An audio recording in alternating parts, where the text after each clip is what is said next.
I was really surprised that we had that many people show up and be that receptive to us. Like after seeing some of the morning small turnouts, I was a little nervous. And we were up against some really good big panel. Yeah, I think a lot of people. It was like half an hour after we started, and this is the second time we went to PAX East. Second time we've been to PAX East. This is the third time that we've been there for Uncharted. Yeah. Last time we showed a video of behind the scenes that we still to this date haven't released. One day we will, hopefully.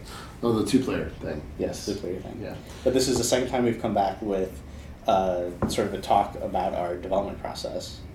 So last time it was what, Jacob? Yeah, well, last time it was let's actually go into the development process and have our audience provide input. So we would change it around and tell people why it would work or why it didn't work. Yeah.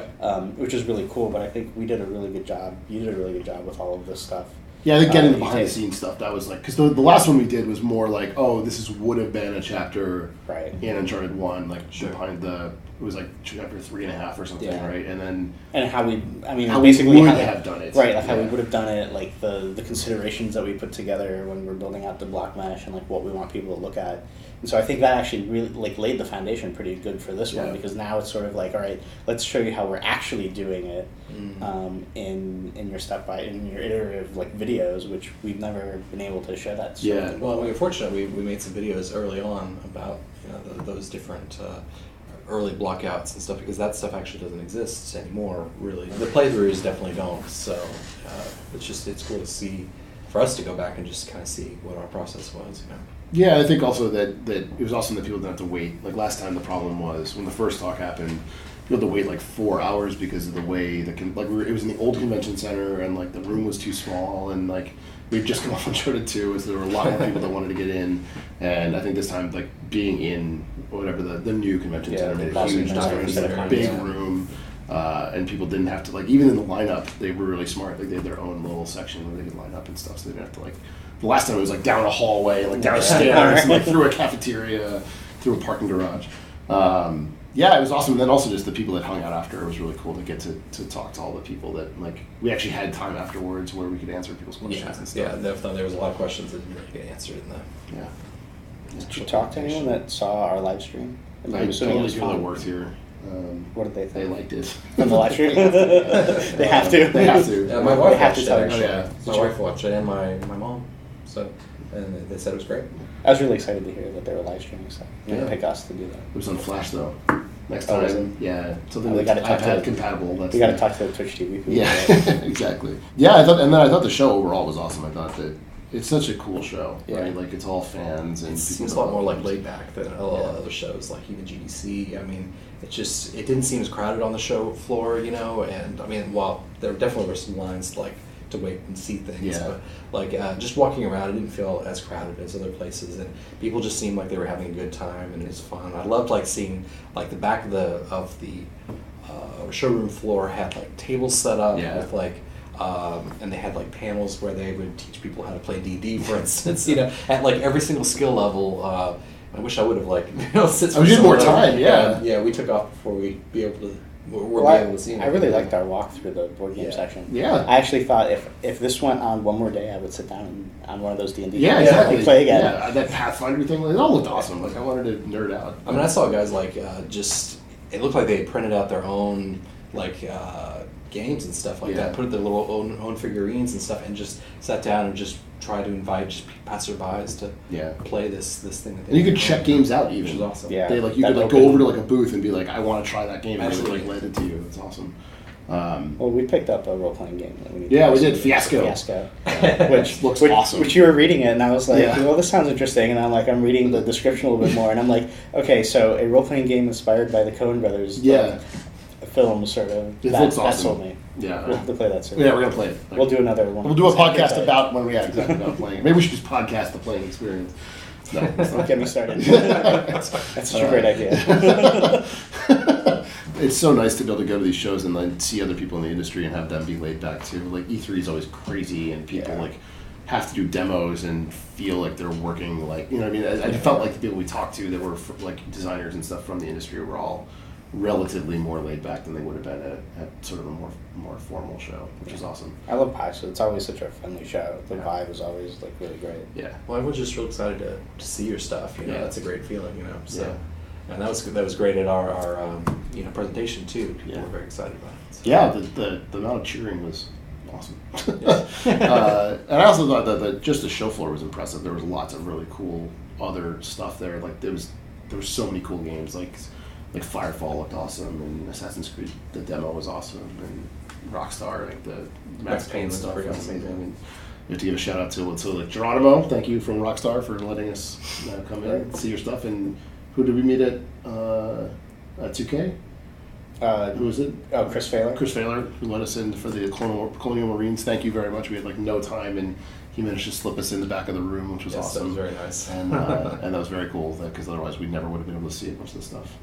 So yeah, it's awesome. I'm really excited this year. I thought this year was going to be lame in terms of game releases. I thought that it felt like last year was such a big build up. Not just because we had been working on this thing, but it felt like there were so many games coming out in the fall, and then.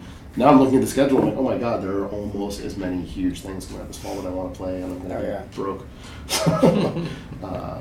Yeah, there's even the stuff that wasn't there, like Bioshock, I wish it there on the floor, we didn't get to see it. Yeah. I'll have to wait till it comes out. Now we're not even talking about Naughty Dog. Buy our competitors' games. Yes. No, yeah, exactly. Well, even if there aren't a lot of big games though on the floor, which there was, there's everything's there pretty much. The indie game section was pretty big. Yeah. Even iOS developers were there. I know you guys stopped by and I did too to the robot. Yeah, we talked to the lead designer of Works Must Die. Hero Academy. Well, is that the same thing? I think it was the same guy. Probably the same guy because there were 9 people. Yeah, it was they were super friendly and nice and showed off. They were super excited to show off the game. That was really cool. That was the thing. It's people are so excited to actually get to talk to their other people. I think about their product. Hey, check it out. This is something that not a lot of people know about. There's a whole wargaming section which I know zero about, which was huge and amazing. Like real time strategy. I just love how much variety there is. I mean, all those different games were completely different things. And they're next to each other. Games that very much like what we do, and then board games and paintball, iOS. It's just paintball. I don't know what that was about. I should have gone. I thought they had a really nice air conditioned booth, but then I realized they were just using it to blow up their inflatable. Yeah, exactly. It's a wacky show. It feels more like a con than it does a show. You know what I mean? It feels more like a WonderCon or a Comic-Con or a Dragon Con. Any other con you can think of. As a studio, I feel like it's a show that we'll always do because it's so cool to be able to. I'm waiting for them to break records, attendance records for this one. Yeah, I'm sure then PAX Prime will take it over again. Yeah, exactly. I don't know how they're going to fit more people. Stuff them all in there. The harder you all push, the more people we can get in. Pretty soon, all of downtown Seattle will be in. Pretty soon, all of South will be in. Thing. And those guys run such a tight ship too. It was so easy to get around. I didn't see any problems in the crowds. They had all the enforcers, which is awesome. All their. I saw those. What are the enforcers doing? I think they're just people to help. I just saw them. There's a guy. A guy couldn't get to. He was on crutches. He couldn't get to the elevator, and so they helped him out. It was just they helped us bring the T-shirts out to the panel last year. Yeah, I think we've actually had the same theater manager 3 years in a row. Oh, He's really awesome. I think. Yeah. But I'm pretty sure it's the same guy. I don't know actually. We'll find out. He introduced me we introduced each other 3 years ago. Every year it's hey. Yeah. And also just the panels. I mean, there was a lot of really high-end stuff going on there. And there was a lot of I think Cliff did one from Epic, and obviously I think there was a bunch of guys from Bioshock, not just Ken, but a couple other guys, and then Gearbox, yeah. And we even saw that how to fix the Metacritic sort of thing, which is very interesting. Yeah. It was all over the map. It's really cool. I mean, it's cool that it's open to anybody too, so a fan can come in and actually interact with people, unlike GDC or unlike E3, where it's kind of locked out. Yeah. It's a great show. We're all just fawning over it, but I think it really is one of my favorite shows. What's the cosplay do? Yes, more cosplay, I say. Yeah, bring up to the levels of San Diego, and then we'll be in shape. They're between the two PAXs. They're almost there. Actually, they're the same because Comic-Con has 140,000 people, and each of the PAXs is about 70. Yeah. Mm-hmm. So. Yeah. And they're on 2 coasts instead of 1. And 2 different times a year. Yeah. So some might say that's cheating. That's cheating. You may have some overlap. Yeah. Also, exactly. Maybe some of the same people go to both these shows. How did your parents think? So my parents came to the panel and they actually claimed. Eric heard it, that they understood what we did. I feel like the questions that they will ask me in the future are similar to the ones they've asked me in the past. So I what don't do know. you really do? Yeah, what is it? So you drew that, right? That's usually what it is. You guys draw that. That's the no. I don't know. I don't know where you got that from. No, I think it did help. I mean, I think for your parents too. I mean, they saw the other one too, but I definitely think it helped them understand sort of at least the process. I mean, my dad seemed to be like when we went out to breakfast the next day, he seemed to be like really interested in like some of the other stuff we didn't talk about, like how do the particles work, like how sort of like we mainly did like geometry and like the stuff that designers do, but we didn't really talk about secondary systems, and he wanted to know even more about that kind of stuff, which. Going forward, it's definitely a good idea. Like I think the only way we could have done it is said, maybe we'll do this next time or whatever. But like do it where, okay, you see the block mesh, you see like maybe you take a smaller section, right? Because you can kind of get the same feeling, right? Like let's just say we took one section of the fire demo and took it from like block mesh to completion. Yeah, you really don't see. I guess from what we showed, you kind of see the block mesh and how we iterated on that, and then magic. Yeah. It was like, Black box. Everything is all pretty and stuff like Yeah. that. And yeah, like your dad was saying, it would have been probably cool, and maybe that's what we do next time. It's like break it down to a very smaller section and get more sort of videos of the iterations of the art. Yeah, like every single textures, department. So that makes sense. Because the first one was like overview of how we design stuff and the hypothetical. Then this one's like diving deeper in how we actually design something. Yeah, And then now it's like, okay, now that we've designed something, how does everything else fall into place? Sure. Because there's something interesting about looking at like, okay, here's this broad scope design, like our lofty design goals, whatever they are, and what we're trying to make you feel, and then like getting into the actual gritty of like, well, what does that actually mean for scripting or for lighting or for sound? I mean, all these things have to play well together. I think that's interesting. We haven't gone there yet, but that'd be a cool one for the future. We do behind the scenes scripting. Just just Kurt sitting there like typing for like half an hour, and now it moves. Yeah, it's snapping. Oh, snaps! It moves. We love you, Kurt. I think that's definitely a future thing. I also think that there's a whole other level that we sort of never. We've done like panels about design, we've done panels about story, and we've done panels about tech, and we've never really done one where it's like, well, here's what it actually takes, like all these people having to work together. You know what I mean? Like, oh, so we said like let's crash this plane in the desert. Well, then like it would be interesting to have like a short video of like Travis being like, well, what they don't know is that requires me to do all these crazy things, right? I think there's definitely. We gloss over some of that stuff. Start writing that panel description. I guess. We're all set. PAX East or PAX West or whatever. We'll have like 30 panels. Something like that. We'll take over. We'll pull a GDC. The more we explain, the less magic it seems. I don't know. I think people want to know that stuff though. At GDC and these other shows were, other than like E3, we're perfectly willing to say like here's the. You can be spoiled, right? It's up to you. I mean, I think even at the end of the day, like I'm still blown away by some of the stuff that we're able to pull off. So I don't think it's gonna scrub the magic, you know what I mean? Like I still think, like Penn and Teller sometimes, right? They'll do a trick and then they'll show you how they did it, and you're still like, well, holy shit! That's that's amazing. Really Exactly. Like I remember they did a show in New York where they did this thing where they were trying to switch out a live duck for duct tape in a bag, and literally all the trick would have been was to get the bag off stage and get it back on stage without you noticing. And the way they did that is they collapsed half the stage and made it seem like there was a disaster. And then they're like, oh, just kidding. And they like backed it up and they reeled the thing back up. And then they showed you that while everybody's looking at this thing collapse, he just literally hands the bag off stage and takes another one and pulls a live duck out of it. Like that was the actual trick. They just totally diverted your attention. It was awesome. It made it no less impressive. The amount of other game stuff there, like we were talking about the board games and stuff, like more shows should do that.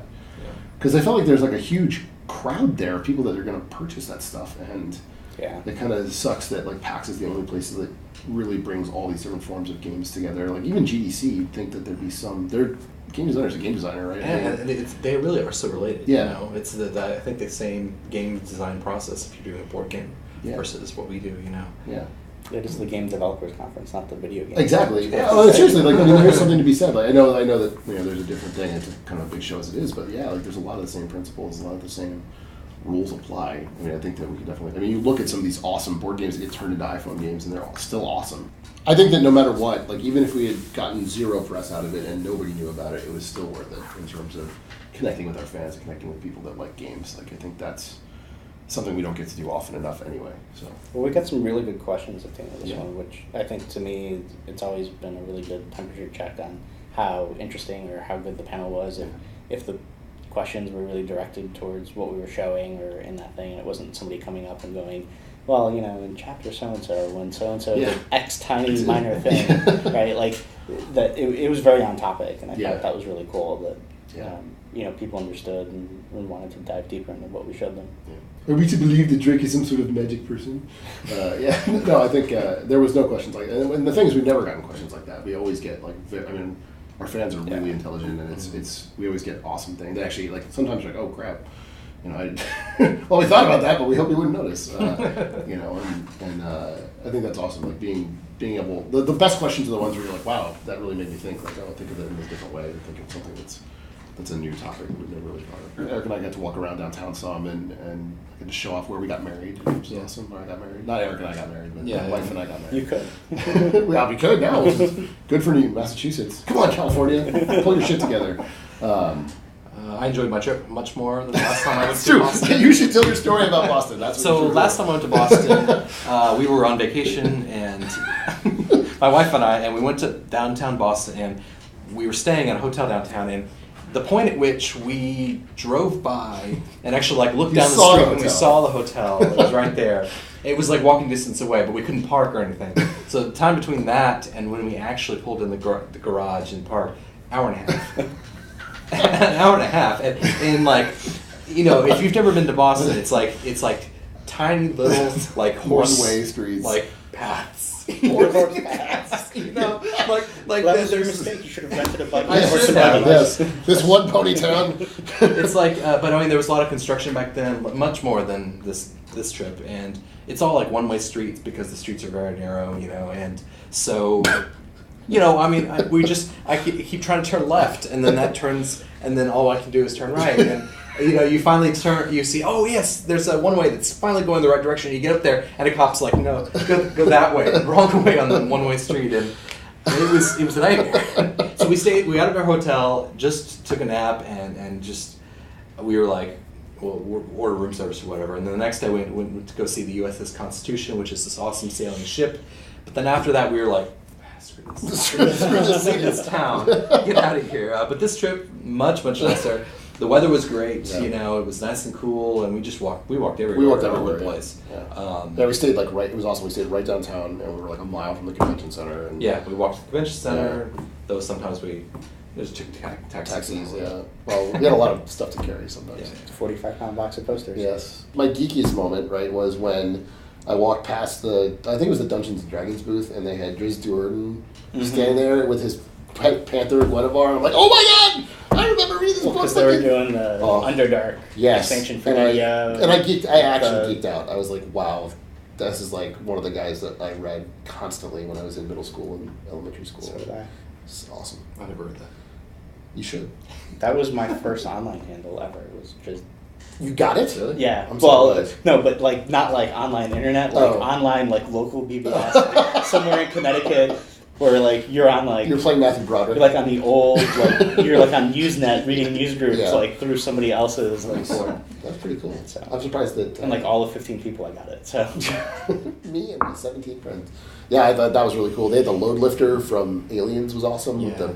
The Borderlands. I got some pictures of that, but not with myself. Did you read the story about that? No. Somebody said it was crazy expensive though. Yeah, it was crazy expensive, but how it's all from the in-game models that Gearbox handed over. Because I think you said that you could tell the polygons, right? So it was all from in-game models that they sort of did a 3D print of it. Mm-hmm. So yeah, there were total polygon sections. So how did they do the Borderlands one also? I didn't know you could 3D print things that big. Well, it was a company that does. It's some French company, I think. Yeah, it's called that does them for cars. So they're used to large. Oh, for wind tunnels and stuff, you mean? Or yeah, when they do car concepts and you need to have a full size one instead of doing it by clay. They whittled those. They whittled? Yeah, out of wood. A block of wood. That's not how they do that? They usually sculpt out of clay. My mind is shattered. Is that it really is though? That's true, right? They sculpt them. They sculpt them out of clay. So this company does them instead of just clay. Full size. I've seen the wind tunnels are little models or whatever. But. Yeah, full size. They do it by clay. So these people do full size 3D models. That's pretty cool. Crazy. Yeah, the craziest cosplay I think was the woman who got kicked out from. For that wasn't she was getting paid, I guess, but yeah, they threw her out. But she was the professional one. Yeah. There was some girl who was walking around as whatever her name was from Lollipop Chainsaw as a fan too. And she got which is thrown out? insane. No, she didn't get thrown out. All right. But like that's insane because it's like that game isn't out yet, and you've already It just came inspired out. someone to be super hardcore about Yeah. it. We had a There was Drake. there was a couple of Drakes. Yeah, You yeah. said Drake and Chloe, right? Drake and Chloe, yeah. I didn't see them, but We have we were waiting for our talk to start, and there was like that like wedding party that came by. It was like Borderlands, like yes. robots, Claptrap right? Yeah, it was Wedding party. Claptrap wedding party. Yeah. Yes, that was bizarre. There was 2 people who were dressed up from Portal 2, and so they were all wearing all black. And like So it was half. like, yeah, That's so it was awesome. sort of like beating. Was the- it Chell? Was it somebody goes with Chell, or was it like another? No, it was. Was it Portal cosplay? I'm trying. I didn't This is see gonna be some- terrible I because saw I've never some played chants, too. co-op. But whatever the 2 robots are called, Um, whatever the 2 robots are yeah, called. were called. Nolan, right? I can't remember Plays what they're both called. of them, I think, yeah, right? but I don't remember what they're called. My favorite was there was a pretty good Samus that came up like right as we were leaving. Oh yeah, that's right. That Samus was a good and, Samus. And one of the Assassin's Creed, I think it's from Assassin's Creed 2. That Yeah. character. What is his name? The main character. that you play? Encio? It wasn't Encio. Encio. I thought it was Encio. Maybe I thought he was a rogue from World of Warcraft. Honestly. He was badass looking though, whatever he was. There was like the incredibly sexy Destructoid guy. Yeah. Who's going around with just the Destructoid head, which he didn't get thrown out. Well, he's not a booth babe, right? He's a booth. He's a rude dude. Yeah. I feel like the rules should Sexist. be... Yeah, the rules should be consistent. Well, he was also working in a booth. He was just wandering around. half naked. Half naked. I should ask my dad for his photos. He went around all because they were Oh, there all nice. 3 days, Yeah. and basically he took photos of every cosplay there is, Wow. so he could catalog it, or he So should could contribute to a blog. It. He should contribute to a blog. He should have sent them in. Yeah, and been yeah, he "I've should. done Like, your let's go cosplay talk to him. Here you go. photos." Joystick. Check it. They always do like those big. I saw a really awesome. God, I'm so terrible with names right now. The Steve McQueen. No, the robots from not the robot men from Doctor Who. Oh, The Daleks. No. Daleks. The robot Daleks? men, not the robots, but the robot men. Oh. And I forgot what they're called. They might be just robot men. You know, I actually. But there was one guy who was dressed up like that, and it was really good. I believe you. I know nothing about Doctor Who. I might have lost a little bit of geek cred, but It's alright. I the didn't. Doctor. I've only the watched. TARDIS, I've only that's watched the most recent Doctor, so. I got nothing. I tried. I really wouldn't. I watched Torchwood. Torchwood was pretty cool. Torch is a spin-off, right? Yeah. About the It's world an ending or anagram something. of Doctor Who too. Is it? Is it? You spin it around. Oh, wow. It's- Mind. I feel like there's way more letters in Torchwood than Doctor Who. I'm pretty sure. No. Oh, if you spell Doctor, Yeah, I guess you have to spell Doctor. like, instead of DR. Yeah. I see. Mind. Well, Yeah, actually, it is kind of. kind of like those bushes in Super Mario Brothers that are actually the clouds. Did you ever see that? No, I did. Yes. There's the whole thread on the event. Yes. It was like shocking secret. Shocking secrets. Secrets from behind the wall of video games. There was some guy dressed up like as some sort of infantry from. Oh, it was the Crimson Guards. Those guys were awesome. Oh yeah, Yes. from Yeah, G.I. Joe. from G.I. Joe, the two That Crimson was Guards. cool. I saw Black Widow. Black Widow, really? Really? Yeah. I didn't see Black Widow. She Was it Scarlett she Johansson? no, it was not Oh, Scarlett it's Johansson. too She bad. was watching like people play the open rock band section. Yeah. Just walked by and Nice. that's she was just chilling. Fun fact: our stuntman for Drake choreographed the entire Black Widow fight in Iron Man 2. Nice. Wow. Behind the scenes. The more you know. Trivia. Yeah. Ching. TM. The only thing I bought was that game, that Yeah. Fiasco game. And Which I is bought awesome. the Fiasco expansion. Yes. We Yeah, figured we why? would like it so much. Bought Munchkin? Yeah, Munchkin. The Steve Steve Jackson Jackson game. game, Yeah. I'm trying to think. I got that, and then we got a bunch of free T-shirts. It was cool. Posters. I got Posters. my Nintendo posters. Oh yeah.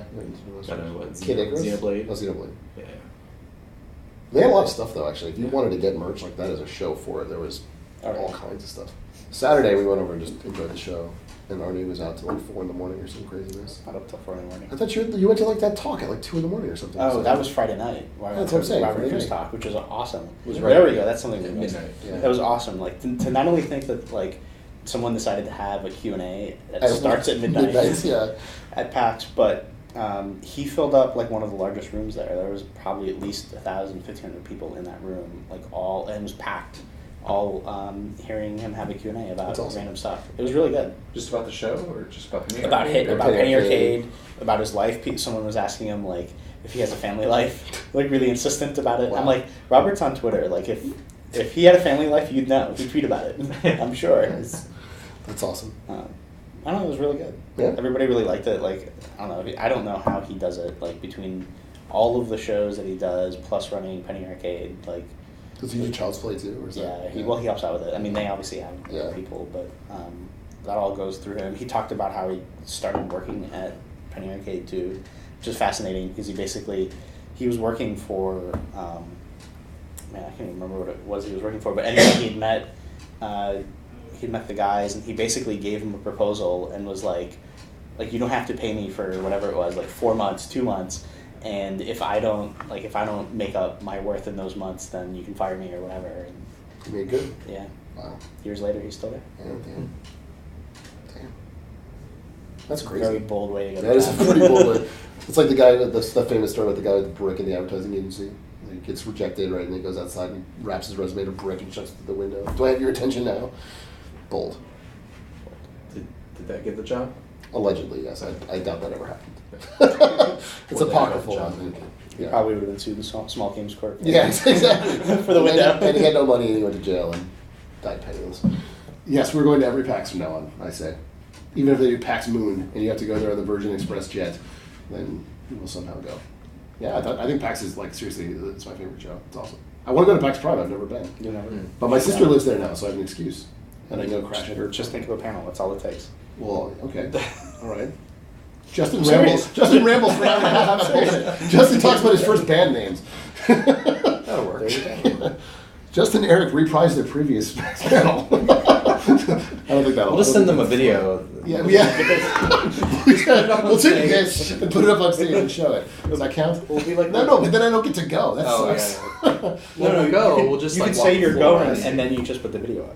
Yeah. Interesting. It'll be like Real Genius, like where the But professor eventually. People want to hear was about the The Last of Us. They don't hear about me. They don't hear about you. No one wants to hear about me. I'm boring. I have children. It's lame. What? Eric's more excited than I am. Look at him. He's exciting right now. I can make awesome faces. Yeah, you can. Can you do that? See? People wonder why we got hired here. And I sometimes wonder the same thing. Yes. Just jackassery all around. Making faces. Making faces. That's the name of our new panel. It's just us making faces for 2 hours. And we'll do it at midnight. Actually, it should be us making faces while drunk. Can we do, they probably don't allow drinking on the floor, huh?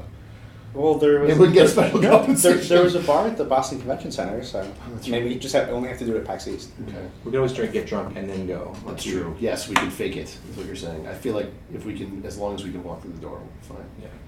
As long as we can walk through the door. I'm not as drunk as you think I am, and that'll be the name of the panel. No, I don't think so. This pitch is falling flat, you're saying. The next one we will do, if we do like a big thing about Uncharted, like I think the next thing we would do is somehow break it down even more and do like a more that'd be really cool thing. Or otherwise it should be Last of Us. I mean, we got a whole other thing to talk about, maybe. Actually, I think that like it was awesome of the fans to come, and I think a lot of people expected us to say things about The Last of Us, and then they were really cool and we didn't, and so we appreciate that a lot. That they didn't burn us down or get out the pitchforks or throw things. Because I think you're going to be blown away by The Last of Us. Always be selling, Arnie. Last of Us. I should be wearing my shirt, but I'm not. You wore your shirt to the panel. I did wear my shirt to the panel. Yes. Eric, we're one of the first. Yes, right? yes. Yeah. Had to represent. On the plane, I wore. And Arnie's too hipster to wear shirts. He went bare chested. You're going to have to watch the live stream to see if that's true. I was the destructive guy. Yeah. See, we never saw Arnie and the destructive guy at the same place at the same time. Mind blown? Can't wait for that to be a story on 4G now. What? Arnie's the destructive guy? Yeah. That'd be awesome. You want that? That's good press, man. Mm-hmm.